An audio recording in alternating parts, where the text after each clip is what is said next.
আল্লাহ বলে, যদি আমার নেয়ামতের প্রশংসা করো আমি নেয়ামত বাড়িয়ে দেব, আর যদি নাশুকরি করো আমি এমন আযাব দেব, জেনে রেখো ইন্না বাতশা রাব্বিকা লাশাদীদ, নিশ্চয়ই তোমার রবের পাকড়াও, তোমার রবের অ্যাটাক, পানিশমেন্ট বড় ডেঞ্জারাস।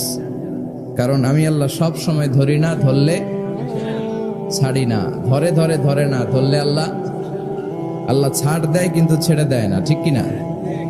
আমরা পুলিশকে যতটুকু ভয় পাই আল্লাহরে তার অর্ধেক ভয় পাই না, তাই না?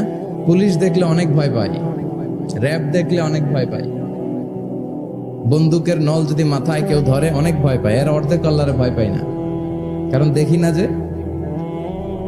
তো এই সব কিছুর চাইতে বেশি ভয় পাইতে হবে কাকে? আর সব সময় প্রশংসা করতে হবে কার? আল্লাহ এত নেয়ামত আমাদেরকে দিয়েছেন, এই নেয়ামতগুলো গুণে শেষ করা যাবে না। বিষ্ণু